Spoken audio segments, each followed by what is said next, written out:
देश की कई सारी धरोहर विश्व जानने के लिए लालायित है। जब हम कहते हैं कि हमारा मेडिकल साइंस और मेडिकल की पढ़ाई हमारी भाषाओं में होगी, पूरी दुनिया ढूंढने आती है, कैसे होगी? मैंने 2 लोग मुझे मिलने आए थे, मैंने कहा एक भाषा में नहीं होगी, 18 भाषा में हमारे बच्चे मेडिकल पढ़ेंगे, क्योंकि भाषा हमारे यहाँ माध्यम होता है अभिव्यक्ति का। मूल चीज इसका इंटेलेक्चुअल पावर है, वो चीज हम शब्दों से समझते हैं। अध्यात्म से आयुर्वेद तक, सोशल साइंस से लेकर सोलार तक, मैथ से लेकर मेटावर्स तक और शून्य से अंतरिक्ष तक, हर जगह आज भारत का दबदबा समग्र विश्व के सामने हम देख रहे हैं। मैं निश्चित रूप से मान कि नरेंद्र भाई ने कहा है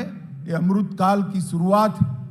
आजादी के 75 साल समाप्त हुए, 75 साल से 100 साल, जब 2047 में देश आजादी की शताब्दी मनाता होगा, कोई क्षेत्र विश्व में ऐसा नहीं होगा जहां भारत विश्व में सर्वप्रथम नहीं होगा। ऐसे भारत की रचना का संकल्प आज देश की जनता कर आगे बढ़ रही है। और मित्रों, कई सारे संत यहां पर बैठे हैं। कई संतों ने वर्षों से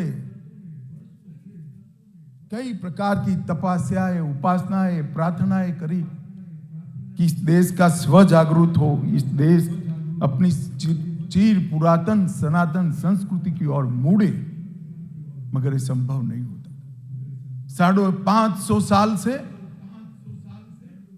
जहां भगवान श्री राम का जन्म हुआ था, वो पवित्र स्थान को नष्ट कर दिया गया था। हम इसका पुनर्निर्माण नहीं कर पाते थे। अदालतों में केस को सुलझाए गए, उलझाए गए, लटकाए गए। नरेंद्र भाई के नेतृत्व में सरकार बनी, संतों का आशीर्वाद रहा, संतों की प्रेरणा रही, सारे मार्ग निष्कंटक होकर 22 जनवरी को राम लल्ला अपने घर में फिर से विराजमान है।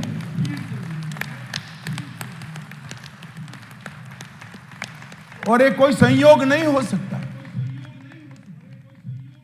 कि राम लल्ला की अपने घर में पुनर्स्थापना और भारत के अमृत काल की शुरुआत, ये संयोग नहीं है, एक कुदरत का इशारा है कि भारत का स्वर्णिम समय ये 25 साल में आकर भारत सर्वप्रथम बनने जा रहा है।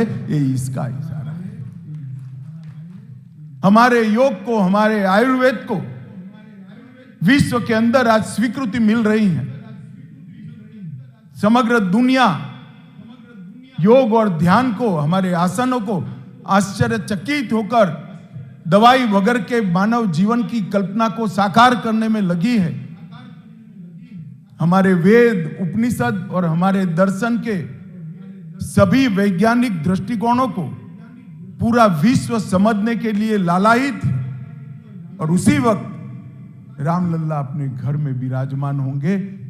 मोदी जी 22 तारीख को अयोध्या जाएंगे और रामलल्ला की प्राण प्रतिष्ठा वहां पर संतों की उपस्थिति में करेंगे। ये पूरे देश के लिए बड़ा शुभ संकेत है। केवल अयोध्या नहीं, औरंगजेब ने तोड़ा हुआ काशी विश्वनाथ का मंदिर, इसका कॉरिडोर पुनर्निर्मित हुआ है। उज्जैन में महाकाल लोक बना है। बद्री धाम और केदार धाम का पुनर्निर्माण हुआ है।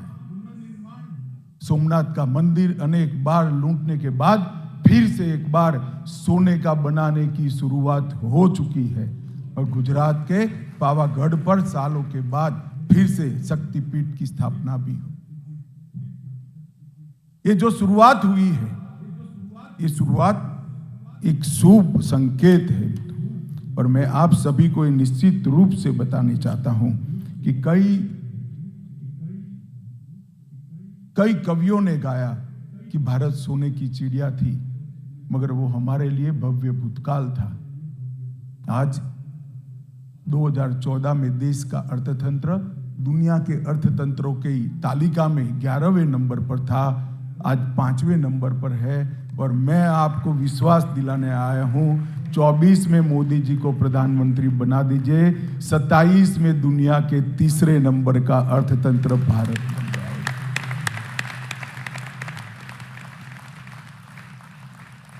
नई शिक्षा नीति को अगर बारीकी से कोई देखेगा तो नई शिक्षा नीति हमारी चिर पुरातन शिक्षा परंपरा में से प्रेरणा लेकर बनी है।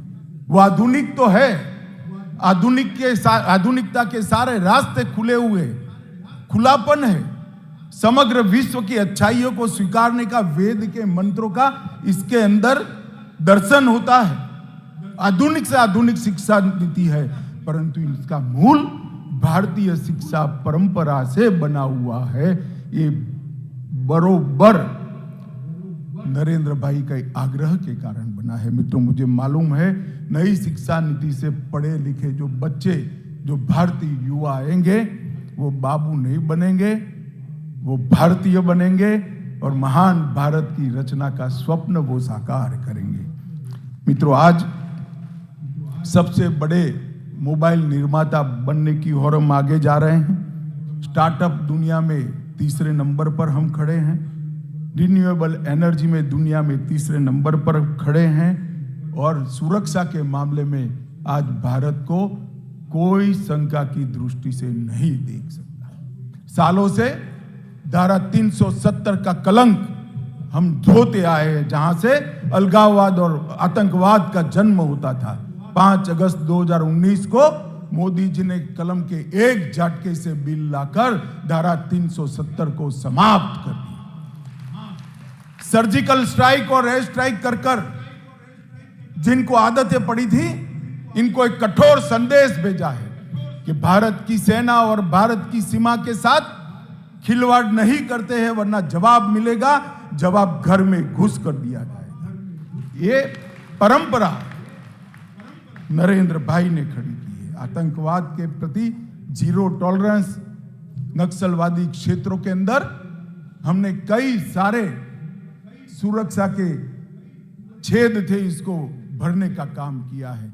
और नॉर्थ ईस्ट के अंदर लगभग 9000 हमारे ही बच्चे जो विदेशियों के इशारे पर हथियार लेकर चलते थे, उनको सरेंडर कराकर आज वो बच्चे चुनाव लड़कर विधानसभाओं में और जिला पंचायतों में बैठकर नॉर्थ ईस्ट का भविष्य संवार रहे हैं। शांति और सुरक्षा, ये दोनों को हमारी संस्कृति के हिसाब से मोदी जी ने व्याख्यायित किया है। पड़ोसियों के साथ हमें बहुत अच्छे संबंध चाहिए, ये हमारी सबसे बड़ी प्रायोरिटी है।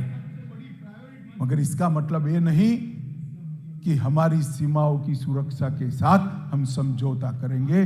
पड़ोसियों के साथ मधुर संबंध जरूर चाहिए, अच्छे से अच्छे संबंध जरूर चाहिए, मगर सीमाओं के साथ खिलवाड़ करने का किसी को इजाजत नहीं है। इस प्रकार की बैलेंस रक्षा नीति की रचना नरेंद्र भाई के नेतृत्व में हुई है। आज मैं यहां आया हूं, स्मृति महोत्सव है, एक ऐसा जीवन जिसने पूरा जीवन में सरलता, भक्ति और कर्मठता का संदेश दिया।